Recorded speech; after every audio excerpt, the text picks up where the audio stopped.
Olá, meus caros amigos, estamos aqui de volta, então, dando sequência à nossa revisão para a prova de perito criminal aqui no estado de Goiás. Então, paramos na questão número 5, né? Vamos agora para a questão número 6. Nós temos aqui, meus caros, o hino abolicionista, tá? Composto aí pelo poeta, desembargador Félix de Bulhões. Essa informação é muito importante para entendermos o que a banca estava cobrando aqui nessa questão. Então vamos lá, olha só, essa é uma prova aí para analista judiciário do Tribunal de Justiça do Estado de Goiás, no ano de 2021, aplicada aí pela Universidade Federal de Goiás, que trouxe a seguinte questão: leia o poema do desembargador, olha, essa informação é importante, e poeta Félix de Bulhões, tá? Observe bem aí que ele morreu bem jovem.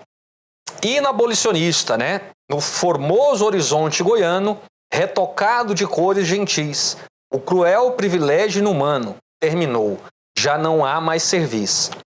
O passado sepulta-se escuro, ante a aurora que rosa brilhou, e o branco liberta o futuro, o presente ele aqui libertou.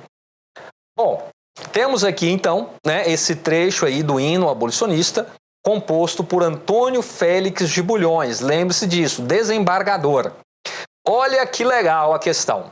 O poema expressa a contradição do século XIX em Goiás.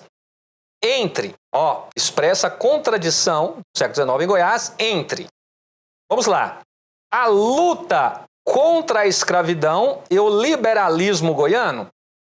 Não, meus caros, não há uma contradição aí, tá? No caso, os liberais e Félix de Bulhões, né, a família Bulhões, eles eram aí, né, grandes expoentes do Partido Liberal, certo? E eram abolicionistas. Olha aí, então, em se tratando de Goiás, nós não temos aí uma contradição na luta contra a escravidão e o liberalismo goiano. Agora, lembrando que o liberalismo clássico, eu não vou entrar aqui com vocês nessa questão, mas o liberalismo clássico ele convivia tranquilamente com a escravidão, tá? com o instrumento jurídico da escravidão, não tinha problema nenhum. Mas analisando a questão específica de Goiás, é isso que eu peço para vocês. Fiquem atentos a essa especificidade aqui do Partido Liberal em Goiás. Esse partido, ele é tocado, ele é conduzido, ele é construído por lideranças abolicionistas, tá? E a família Bulhões era uma família também, liderança nesse Partido Liberal, e o expoente, né, era a figura de Antônio Félix Bulhões nessa luta abolicionista. Então, a luta contra a escravidão e o liberalismo goiano aqui, não temos aqui nenhuma contradição, beleza? Tranquilo? Então, vamos ficar atentos a isso daí. A letra B diz o seguinte, olha só, o engajamento dos agentes jurídicos e as leis vigentes. Agora, que nós, sim, meus caros, aqui nós podemos observar o quê? Uma contradição. Porque nós temos um desembargador, ou seja, um agente da lei. E esse agente da lei, ele é contra uma lei vigente. Nós temos que observar isso, né? A escravidão no Brasil, ela era algo que acontecia dentro dos marcos legais, tanto do Estado português, né, enquanto Brasil, colônia de Portugal, quanto do próprio Estado brasileiro após a independência. Então, essa escravidão, ela acontece nos marcos legais do Estado, da igreja. Nós temos que lembrar que para a igreja também isso é normal. Tá? Eu até sugiro sempre, né, para quem quiser entender um pouco mais, buscar um pouco mais, tem a obra do professor Alfredo Bósia, Dialética da Colonização, e tem um capítulo específico lá, né, sobre o signo de Cã, que mostra como foi construída uma justificativa bíblica para a escravização dos africanos. Tá? Então, aqui sim nós temos uma contradição. Por quê? Nós temos um desembargador, um agente da lei, que é contra uma lei vigente, que é a regulamentação ali da escravidão. Então, gabarito para nós aqui a letra B. A letra C diz o seguinte, que a escravidão existente no Brasil e a democracia goiana, não, bobagem, não há que se falar em democracia. E a letra D diz o seguinte, que a lei vigente no Brasil e a junta administrativa em Goiás, também não, tá? a experiência democrática no Brasil mesmo, ela só vai chegar em 1945, e vai até 64. Após a queda do primeiro governo de Vargas, ali em 45, 64, é a primeira experiência democrática no Brasil. Mas é a República, né, os anos iniciais. Tanto é que você estuda aí o período da chamada República Velha, República Café com Leite, República dos Coronéis. Apesar de ser uma república, mas ela não contava com a ampla participação da sociedade, as mulheres não votavam, analfabetos não votavam, a participação nas eleições ali ela era censitária, ou seja, votava-se a partir de uma renda. Para ser candidato, os candidatos tinham que ter também determinada renda. Então, a primeira república, ela não era uma democracia, beleza? Então, a primeira experiência democrática que nós temos realmente é de 1945 a 64, tá? Então, o gabarito para nós aqui, realmente, letra B, beleza? Bom, vamos lá, vamos para a próxima questão, questão número 7. Questão número 7, também da UFG aqui para o cargo de analista judiciário. Olha só, a comarca de Goiás é a única que se achava provida de um juiz de direito letrado. E em todas as mais são sentenciadas as causas por homens que, sendo a sua educação totalmente diversa, embora possuidores de melhores desejos, não podem assaz penetrar o sentido das leis. Então está aí um fragmento do relatório apresentado à Assembleia Legislativa em 1835. Olha só, tá? No ano de 1835. E olha que interessante, né? A única que se achava provida de um juiz de direito letrado, ou seja, né, que tinha ali realmente um conhecimento jurídico, era Goiás. Nas demais, os juízes não tinham uma formação específica. Era um leigo, vamos dizer assim. Tá? Então vamos para a questão, olha só. Qual foi o desdobramento da situação descrita? Bom, observem que ele diz, né, que somente em Goiás, a comarca de Goiás, que tinha um juiz letrado, né, e que nos outros era de educação totalmente diversa. E que ainda possuidores dos melhores desejos não podem assaz, ou seja, eles não tinham condições, o quê? De penetrar o sentido ali das leis do direito. Então, olha, se você não tem pessoas com a formação jurídica, a formação do direito, e essas pessoas elas estão aplicando a lei, o que nós temos então? Obviamente aí uma dificuldade na aplicação dessas leis. Tá? Nós temos aí uma dificuldade na aplicação das leis. Questão muito tranquila. Eu diria que essa questão, na verdade, é uma questão para ser resolvida apenas com a compreensão do texto. Se você lê o texto e é capaz de compreendê-lo, você chega à resposta sem ter estudado nada sobre esse período aqui. Sobre a questão do judiciário em Goiás no século XIX. Perfeito? Beleza? Então, a questão ela traz no próprio enunciado a sua resposta. Mas, para isso, o candidato tem que fazer uma leitura atenta, uma leitura que não seja ali assodada, apressada. Certinho? Beleza? Então, vamos avançando aí. Próxima questão, questão número 8. Olha só. Temos aqui um fragmento da obra do Hélio Rocha, Folhetim Político, né? Historietas do folclore político goiano. Vamos lá, olha só. Campanha eleitoral de 1954. Em um comício na cidade de Pires do Rio, na primeira fila do palanque encontrava-se José Ludovico, candidato a governador. Bernardo Saião, candidato a vice-governador. E Cônego Trindade. Na plateia, um cidadão pergunta para o outro, ao seu lado, aquele que é o Saião, apontando para o Cônego Trindade, que, como era norma da época para os sacerdotes, vestia batina. Muito bem, olha só. Olha que questão essa historieta do folclore aqui, né? Que é meio uma anedota, tá? É aquela história, né? Que parece que é meio uma anedota, ali uma piada, mas é algo verossímil, tá? Então vamos à questão trazida aqui. O texto representa qual característica da vida cotidiana goiana? Olha só, quer saber uma característica da vida cotidiana goiana. Vejam bem, nós estamos falando da década de 50 em Goiás. Nós estamos falando do interior, não é? De uma campanha, de um ato político e uma campanha no interior do estado. No momento em que não se tem televisão. E que conhece as pessoas de ouvirem falar, basicamente. Então, esse texto aí, ele representa qual característica da vida cotidiana goiana, tá? De uma vida em que a maioria da população ela é do meio rural. Então, vamos lá. Letra A, desprezo pela vida religiosa? Não, de forma nenhuma. O que acontece ali? Pela pergunta, nós somos levados a entender o quê?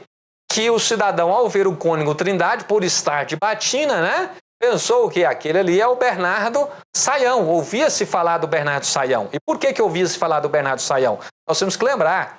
Bernardo Sayão foi um engenheiro responsável, tá, por implantar a colônia agrícola de Ceres na década de 40. A colônia agrícola de Ceres lançada ali por Vargas em 1942. E ficou a cargo do engenheiro Bernardo Sayão. Observe que o enunciado da questão aqui está falando de 54. Logo a seguir, Bernardo Sayão também terá um outro papel importante na construção da rodovia Transbrasiliana.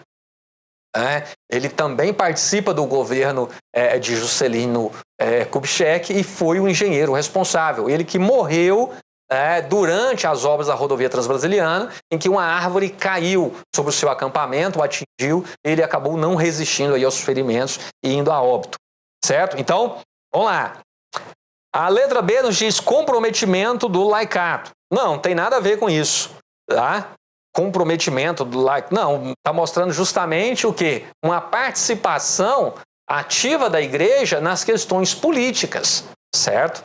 A letra C fala o messianismo como uma estratégia política. Não. A ideia também de achar aqui que por esse fragmento, o cônego Trindade aparece como um Messias, uma figura que pode salvar a política, isso de forma nenhuma. O texto não nos remete a isso. Tá? A figura messiânica é isso. É aquilo que nos remete ao quê? A uma ideia de Salvador. Não, você tem uma participação de religiosos na política de forma ativa, mas sem esse messianismo. A título de curiosidade aqui, nós vamos encontrar na cena política goiana uma figura messiânica ali, né, que poderíamos nos aproximar disso, que seria a da Benedita Cipriano, mais conhecida como Santa Dica.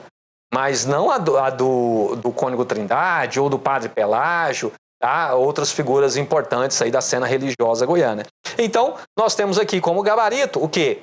A letra D, o distanciamento da política oficial. Tá? Então, isso é que é uma característica da vida cotidiana goiana. Um distanciamento. Por quê? A população ela é majoritariamente rural. Certo? Nós temos que lembrar que a primeira experiência democrática ela estava sendo construída. Nós estamos falando aqui de 1954. Essa primeira experiência democrática ela é a partir de 45.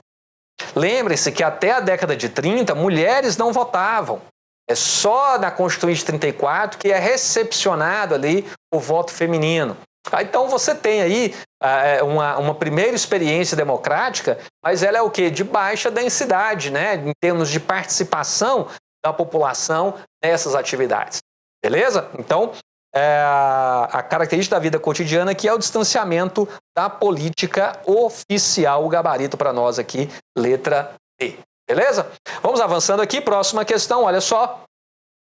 Questão número 9.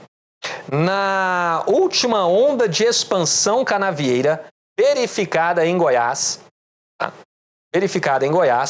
sobretudo após 2006, foi composta por usinas que se caracterizavam essencialmente como centrais agroenergéticas.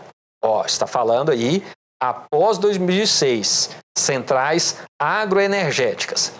E não apenas como destilarias de etanol e muito menos como fábricas de açúcar. Nesse sentido, tem na produção de biocombustível e na cogeração de energia, né, na cogeração energética a partir da queima do bagaço da cana, seus principais produtos. Por isso, falar-se agora em setor sucroenergético. Aquilo que no passado era muito comum, pessoal, falarmos o quê? Do setor sucroalcooleiro, né? Não, agora é sucroenergético. Por quê? Nós temos a produção de etanol, nós temos a produção de açúcar e nós temos aí, de forma muito importante também, a produção de energia, geração de energia a partir dessas, então, usinas sucroenergéticas. Então, vamos lá. E não mais sucroalcooleiro. Além do segundo maior produtor de cana de açúcar e etanol do Brasil, Goiás também ocupa a segunda posição na geração de bioeletricidade a partir da cana-de-açúcar, conforme aponta Banco de Informações de Geração da Agência Nacional de Energia Elétrica. Então está aqui o texto do Matheus Sampaio, né? Goiás e suas sub-regiões canavieiras. Muito bem, vamos ver o que a banca quer a partir dessa questão. Olha só, um fator que possibilitou a expansão dessa lavoura no estado de Goiás foi. Então, qual é o fator que possibilitou a expansão da lavoura em Goiás, ou seja, da lavoura da cana-de-açúcar em Goiás? O desenvolvimento de políticas alimentares. Meus caros, é isso que o texto está falando? Ele está falando ali da produção da cana-de-açúcar vinculada à alimentação? Não, né? Ele até colocou ali o açúcar, né, que é utilizado em nossa alimentação, numa condição ainda menor. Tá? Então, não tem nada a ver aqui com o desenvolvimento de políticas alimentares. Vejam que a ênfase está toda na produção do cultivo da cana para a geração de energia. Tá? Então, já descartamos aqui a letra A. A letra B diz o seguinte: o reaproveitamento dos engenhos tradicionais. Não é o reaproveitamento dos engenhos tradicionais. Você pode observar isso, olha só, vamos trazer aqui novamente. Tá? A última onda de expansão canavieira verificada em Goiás, sobretudo após 2006. Ou seja, está falando de algo recente. Certo? Então, não cabe aqui nós pensarmos no reaproveitamento de engenhos tradicionais. Nós vamos falar aqui de engenhos tradicionais, nós vamos lembrar lá, né, no máximo do setor lá, o engenho para produção de açúcar. Tá? Ou depois ali que vem produzindo também etanol. Mas não é essa ideia moderna aí que nós temos das indústrias mais modernas, que é o setor sucroenergético. Tá? Então, já descartamos aqui a letra B. A letra C diz o seguinte: a concessão de terras devolutas improdutivas. Não, tá? De 2006 para cá não vai falar em concessão de terras devolutas improdutivas. Isso no Goiás não tem isso mais, tá? Observem que o governo do estado de Goiás não sai fazendo aí concessão de terras, que são terras do estado que são aí devolutas. O que nós temos são propriedades privadas, nós temos ali as unidades de conservação, mas nós não temos aí essas áreas devolutas, aí, então, que seriam áreas pertencentes ao estado. Então está fora também a letra C. De forma, então, que só sobrou para nós aqui a letra D. Né? A existência de fatores edafoclimáticos favoráveis. O que são esses fatores aqui edafoclimáticos? Né? Então, aqui está se referindo ao quê? Está referindo ao solo, ao relevo, ao clima, né? Ao volume de chuvas, já que a produção da cana-de-açúcar demanda muita água. Tá? Então, a possibilidade para utilização de irrigadores, a disponibilidade de águas também no solo para irrigação, para além dos períodos de chuva, certo? Então, são todas essas condições de solo, de relevo, de clima, que favorecem, então, esse cultivo. E sim, Goiás, então, ele apresenta essas condições favoráveis para a expansão da cana. E é interessante, por exemplo, nós tivemos aí o município de Rio Verde, né? Diante dessa expansão da cana-de-açúcar, né, no território goiano, o município de Rio Verde chegou a delimitar a área máxima para o cultivo da cana naquele município, tendo em vista que ali nós temos, né, uma importante unidade de processamento de proteína animal ali do grupo ali JBS. Então nós temos dezenas de criadores de animais que dependem da ração vinda ali do milho, da soja, do sorgo, para a manutenção dessas criações, e então, com medo de que a cana pudesse comprometer essa atividade importante ali para o município, a Prefeitura de Rio Verde chegou a criar ali uma lei limitando a área para o cultivo da cana no município, para que a cana não pudesse ali avançar sobre a área de cultivo de outros produtos, tá? Então, nós temos aí uma forte expansão da cana-de-açúcar. Quem conhece aqui o sul de Goiás, por exemplo, ali a região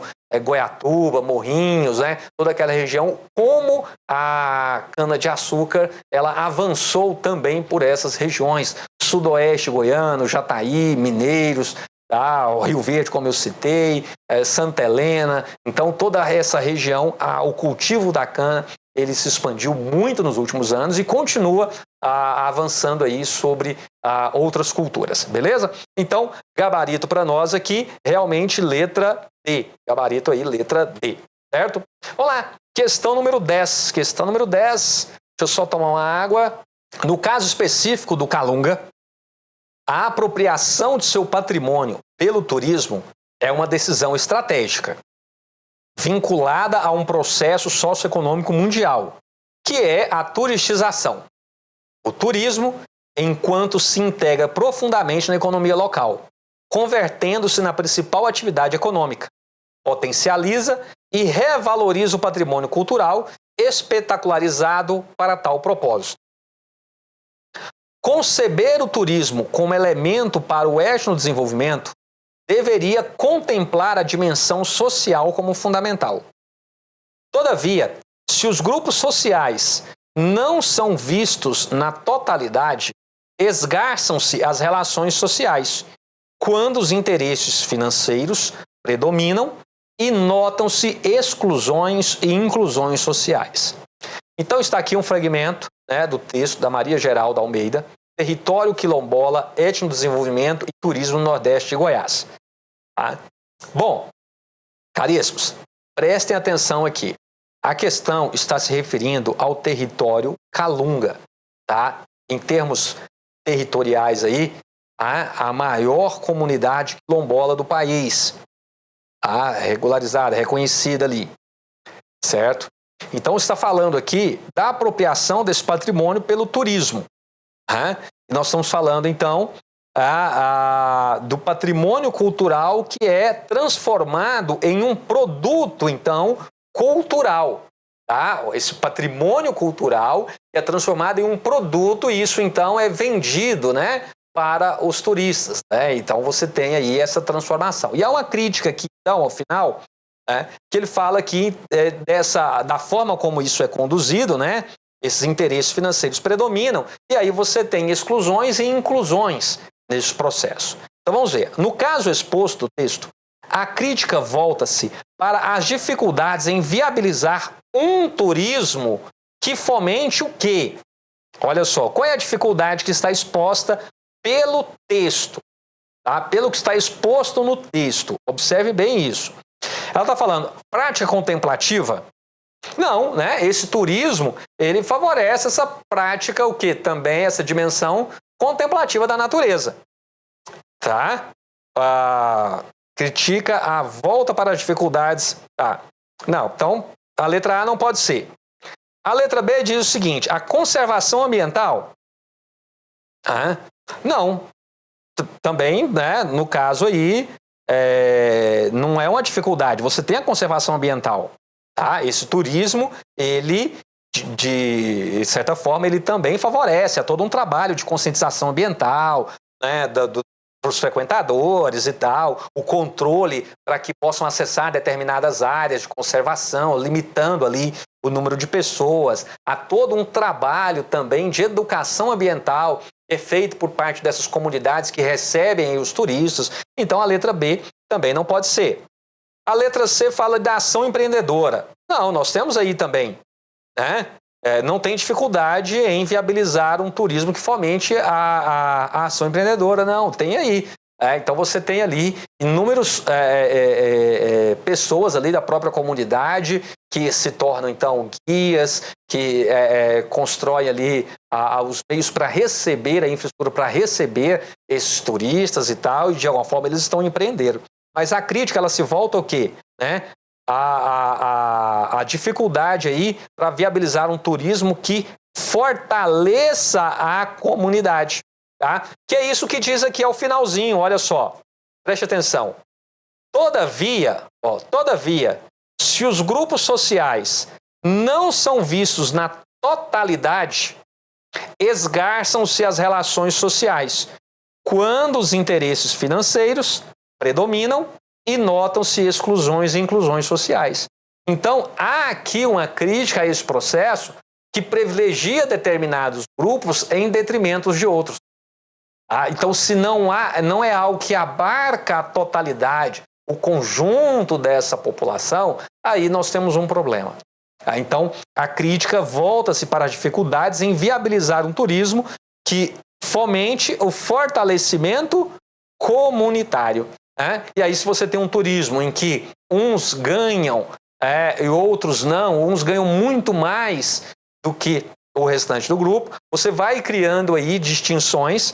Tá? E esse interesse financeiro ele vai prevalecendo sobre os interesses comunitários. Tá? E nós estamos falando ali de uma comunidade. No caso dessas terras, é importante que isso fique claro, viu, pessoal? Essas terras, elas não são dadas, quando você fala de um território quilombola e tudo, ela não é um território que ele é dado ao nome de uma pessoa, é o reconhecimento de uma comunidade. E se a partir dessa comunidade, alguns atores, alguns agentes, né, passam a ter um privilégio, vamos dizer assim, né, econômico sobre os demais, isso altera, então, toda a dinâmica daquela sociedade, modifica completamente e destrói, né, toda a história, toda a tradição dessa comunidade. Então, vamos ficar atentos a isso que é o que está sendo abordado aqui na questão. Beleza? Então, gabarito para nós, letra D. Letra D. Beleza? Bom, então vamos fazer o seguinte. Vamos dar uma pausa aqui, vamos fazer um rápido intervalo, tá? Para que você tome uma água, dê uma relaxada e seguiremos aí com o último bloco da nossa revisão para a prova de perito criminal do estado de Goiás. Sigamos juntos, avante, avante.